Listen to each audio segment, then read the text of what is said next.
जी हाँ, ऐसा समय आ गया है कि भारत से कनाडा नाराज़ हो गया है, बहुत ज़्यादा नाराज़ हो गया है। कम समय में आपको पूरी दुनिया की बड़ी बड़ी खबरें आपको बताने आया हूँ। इससे पहले कि वीडियो आगे बढ़े, वीडियो को लाइक कीजिए और रज़ाग्राफी चैनल को, हमारे यूट्यूब चैनल को सब्सक्राइब ज़रूर कर लीजिएगा। दोस्तों, कनाडा ने भारत को उन देशों की लिस्ट में डाल दिया है जिस लिस्ट में रशिया, चाइना, कोरिया जैसे देश शामिल हैं। उस लिस्ट में भारत को डाल दिया है। अभी तक भारत और कनाडा के बेहतरीन रिश्ते थे।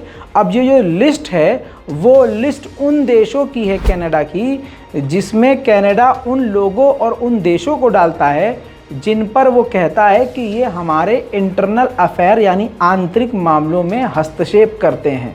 जी हाँ, भारत पर इल्ज़ाम कनाडा ने ये लगाया कि हमारे आंतरिक मामले में ये टांग अड़ाते हैं, उंगली करते हैं। ये कहते हुए उन्होंने रूस और चीन की कैटेगरी में भारत को डाल दिया है। एक्सपर्ट का मानना यह है कि इसके बाद भारत और कनाडा के रिश्ते बेहद ख़राब स्थिति में भविष्य में हो सकते हैं। दूसरी बात, एक और बुरी खबर आई है कि जो कनाडा भारतीय जैसे तैसे गलत तरीके से पहुंचे थे, 2 नंबर के पासपोर्ट से या इलीगल तरीके से, ऐसे 700 भारतीयों को प्लान कर चुका है, कनाडा से बाहर फेंकने की तैयारी कर चुका है कनाडा। और ये 700 पंजाब स्टेट के इंडियन हैं जिनको कनाडा ने प्लान कर दिया है निकालने के लिए। तो इस पॉइंट पर भी कनाडा और भारत के बीच टकराव बढ़ने वाला है। दोस्तों, अब जो खबर आपको बता रहा हूं, इसके लिए आपको दिमाग का इस्तेमाल करना होगा ताकि आप समझ सकें कि ये खबर कितनी ख़तरनाक है और चीन की चाल कितनी ख़तरनाक है। चाइना अपने दुश्मन को आर्टिफिशियल इंटेलिजेंस के ज़रिए हराना चाहता है। जी हाँ, आने वाले समय में ये जंग AI के द्वारा ही चीन लड़ना चाहता है। दोस्तों, नव भारत टाइम्स की रिपोर्ट के टाइटल को पढ़ लीजिए। चीन के काबू में होगा दुश्मन देश के राष्ट्रपति का दिमाग, AI को हथियार बनाकर अमेरिका ताइवान से लड़ेगा जंग। जी हाँ, अमेरिका और ताइवान से चीन आर्टिफिशियल इंटेलिजेंस को हथियार बनाकर लड़ने वाला है। जैसा आर्टिफिशियल इंटेलिजेंस होता है, उस आर्टिफिशियल को इतना अपग्रेड कर रहा है चीन, जिससे किसी भी देश के राष्ट्रपति के दिमाग और वहाँ के लोगों के दिमाग से खेलकर उनको कंट्रोल कर सकता है और उनके लोगों को भी कंट्रोल कर सकता है। दोस्तों, AI बहुत ही ख़तरनाक चीज़ है। हालांकि देखने में और इस्तेमाल करने में अच्छी लगती है, लेकिन आने वाले समय में ये आर्टिफिशियल इंटेलिजेंस इतना ख़तरनाक है कि एलन मस्क ने साफ साफ इस बात को कई बार ओपन लेटर में लिखा कि आने वाले समय में आर्टिफिशियल इंटेलिजेंस हमारी सुरक्षा के लिए ख़तरा हो सकता है। इन तमाम चीज़ों के बाद गूगल में काम करने वाले आर्टिफिशियल इंटेलिजेंस के गॉडफादर, जिस इंसान ने आर्टिफिशियल इंटेलिजेंस को डेवलप किया था, उसने भी डर जताया है। नाम है जियोफ्री हिंटन। जियोफ्री हिंटन ने गूगल से सिर्फ इसी वजह से रिज़ाइन दिया ताकि वो दुनिया के सामने आर्टिफिशियल इंटेलिजेंस की सच्चाई बता सकें। और उन्होंने एक बात जो मेन कही वो ये कि आर्टिफिशियल इंटेलिजेंस को बनाकर मैं पछता रहा हूँ। बस उसी आर्टिफिशियल इंटेलिजेंस का इस्तेमाल करके अब आगे युद्ध होने वाला है, जिसे अंग्रेजी में इंटेलिजेनाइट वॉर नाम से अब जाना जाएगा। ध्यान दीजिए, अब अंतरिक्ष में जंग शुरू हो चुकी है।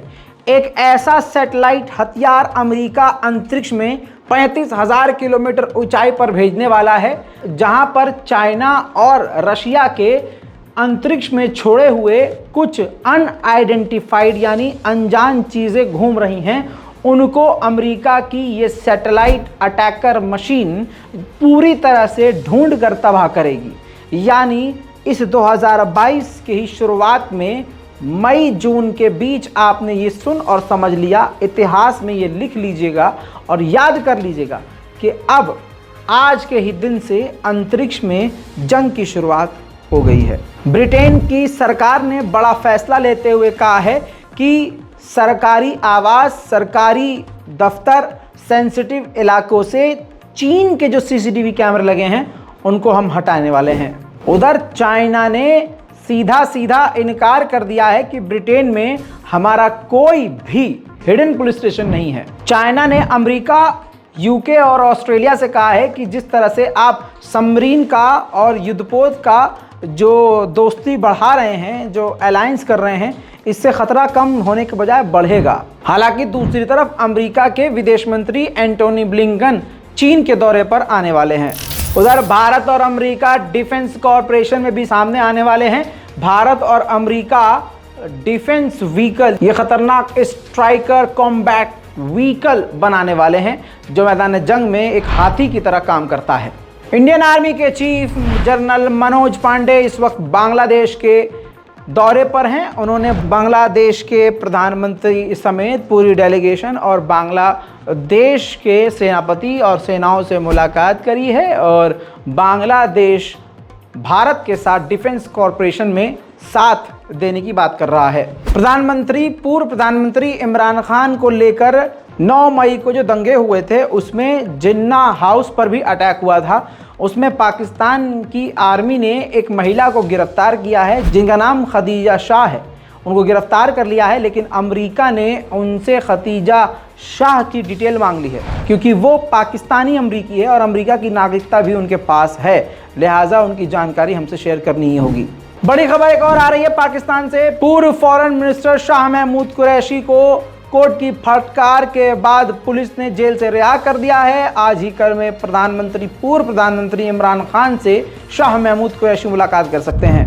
एक बार फिर से पाकिस्तान की हालत इतनी ख़राब है कि बिजली बचाने के लिए पाकिस्तान की सरकार ने पाकिस्तानियों से ऐलान किया है कि रात को 8 बजे ही आप तमाम दुकानों को बंद कर दीजिए ताकि बिजली बच सके। ये तो वही वाली बात हो गई कि भैया खाना कम कर दो ताकि टट्टी कम आए और पानी कम लगे।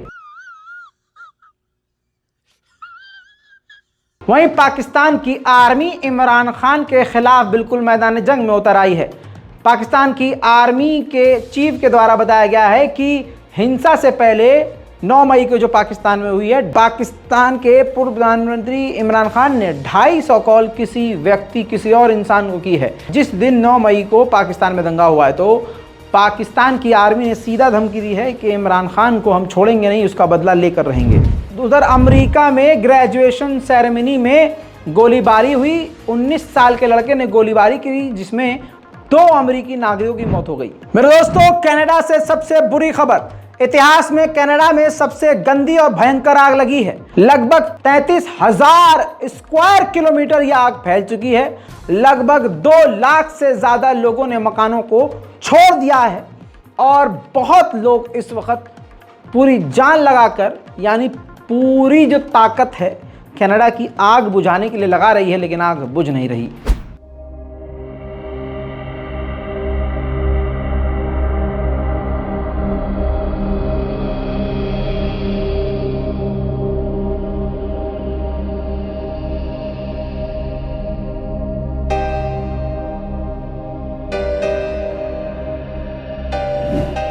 दोस्तों, अमेरिका का ये न्यूयॉर्क है जहां आप देख सकते हैं धुआं ही धुआं आसमान में। क्यों?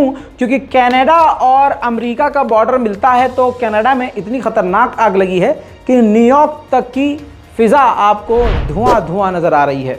दोस्तों, इंटरनेशनल प्राइम टाइम में आज के लिए इतना ही। इस रिपोर्ट पर अपनी राय कमेंट में लिखिए, रिपोर्ट को शेयर कीजिए, दुआओं में याद रखिए। जय हिंद।